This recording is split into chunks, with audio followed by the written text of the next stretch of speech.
नमस्ते to my channel बाजारू दास। द्वारका खोया हुआ शहर एक पूरा डॉक्यूमेंट्री निबंध। परिचय। कल्पना कीजिए एक ऐसे नगर की जहां देवता स्वयं मनुष्यों के बीच चले फिरते थे। एक ऐसा नगर जिसे समुद्र ने निगल लिया, फिर भी जिसकी कहानियां अब भी लहरों में गूंजती हैं। आज हम आपको ले चलते हैं द्वारका की रहस्यमयी यात्रा पर। क्या ये केवल एक कथा है या इसके नीचे छिपा है कोई सत्य?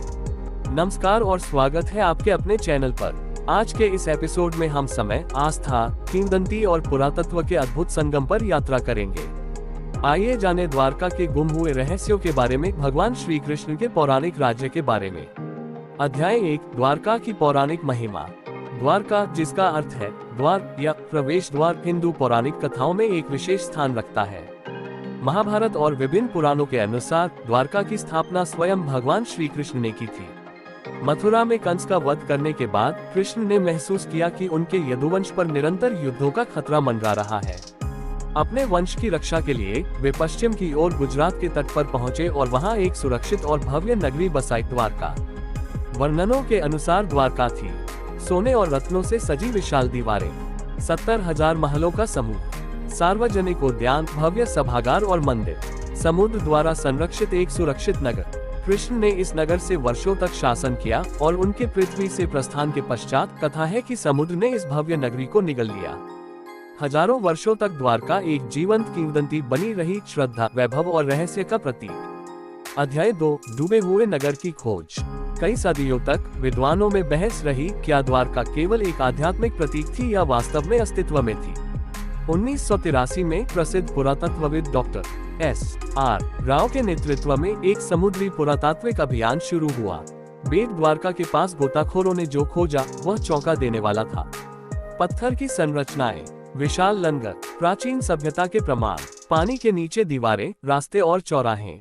कार्बन डेटिंग से पता चला कि ये अवशेष लगभग 9000 साल पुराने हो सकते हैं, यानी सिंधु घाटी सभ्यता से भी पुराने।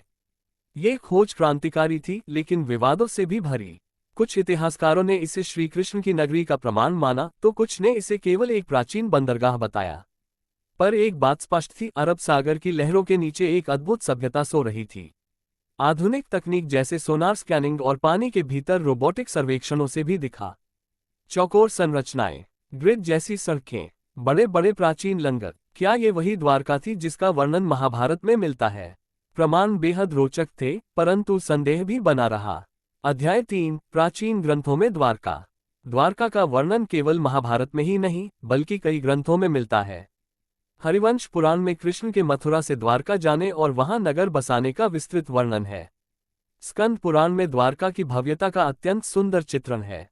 भागवत पुराण में द्वारका के जीवन और श्री कृष्ण के कारनामों का अद्भुत वर्णन मिलता है। यहाँ तक कि यूनानी यात्री मेगस्थनीज ने भी भारत में सोने के नगरों का उल्लेख किया था। इस प्रकार द्वारका केवल एक धार्मिक कथा नहीं थी, वह एक ऐतिहासिक संभावना भी बन गई।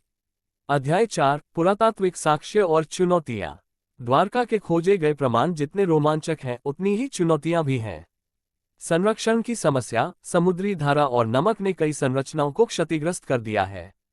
दिनांक निर्धारण की कठिनाइयां, पानी के नीचे सटीक डेटिंग करना मुश्किल है। व्याख्या में मतभेद, कुछ विद्वान मानते हैं कि ये अवशेष कृष्ण के समय के हैं, जबकि कुछ इसे एक अन्य प्राचीन सभ्यता से जोड़ते हैं। मिले हुए कई अवशेष जैसे मिट्टी के बर्तन और पत्थर के लंगर, सिंधु घाटी सभ्यता के अंतिम चरण 1500 ईसा पूर्व के शैली के हैं। परंतु क्या हम इन्हें निश्चित रूप से कृष्ण से जोड़ सकते हैं? इस पर आज भी शोध जारी है। एक बात तो निश्चित है, प्राचीन भारत की समुद्री क्षमता और नगरीय योजना आश्चर्यजनक रूप से उन्नत थी। अध्याय 5, आज का द्वारका एक जीवित विरासत। आज का द्वारका केवल एक खोज नहीं, बल्कि एक जीवंत तीर्थ स्थल है। आधुनिक द्वारका गुजरात के पश्चिमी तट पर स्थित है, जहां भव्य द्वारकाधीश मंदिर स्थित है, जो भारत के 4 धामों में से एक है। 7वीं सदी में निर्मित इस मंदिर का समय समय पर नवीनीकरण हुआ है। हर साल हजारों श्रद्धालु यहां आते हैं, विशेषकर जन्माष्टमी के दौरान, जब द्वारका का हर कोना भक्ति में सराबोर हो जाता है। आसपास के दर्शनीय स्थल, रुक्मिणी देवी मंदिर, बेट द्वारका द्वीप, गोमती घाट, नागेश्वर ज्योतिर्लिंग मंदिर। यहाँ पौराणिक कथाएं केवल कहानियां नहीं हैं, वे जीवन का हिस्सा हैं। अध्याय 6, द्वारका का वैश्विक महत्व। द्वारका की कहानी केवल भारत तक सीमित नहीं है। ये प्रश्न उठाती है, क्या ये विश्व का सबसे प्राचीन डूबा हुआ नगर है? क्या प्राचीन भारत में उन्नत शहरी और समुद्री तकनीक थी? क्या द्वारका मानव इतिहास के किसी भूले हुए अध्याय की कुंजी है? द्वारका न केवल अतीत से जोड़ती है, बल्कि मानव सभ्यता के भविष्य के सवालों को भी जन्म देती है। निष्कर्ष, द्वारका की अमर गाथा। द्वारका केवल एक नगर नहीं है, यह आशा, आस्था और रहस्य का प्रतीक है। चाहे आप इसे श्री कृष्ण का चमत्कार माने या एक प्राचीन सभ्यता का चमत्कार, द्वारका हमें ये सिखाती है कि कुछ रहस्य समय के प्रवाह में भी अमर रहते हैं। उसके मंदिर भक्ति के गीत गाते हैं, उसकी लहरें कहानियां सुनाती हैं, और उसकी आत्मा आज भी अन्वेषकों और श्रद्धालुओं को बुलाती है। तो अगली बार जब आप समुद्र की ओर देखें तो याद रखें, शायद वहां द्वारका अब भी हमारे इंतजार में है। इस अद्भुत यात्रा में हमारे साथ बने रहने के लिए धन्यवाद। अगर आपको यह वीडियो पसंद आया हो तो लाइक करें, शेयर करें और सब्सक्राइब करना न भूलें। मिलते हैं अगली रहस्यमयी यात्रा में।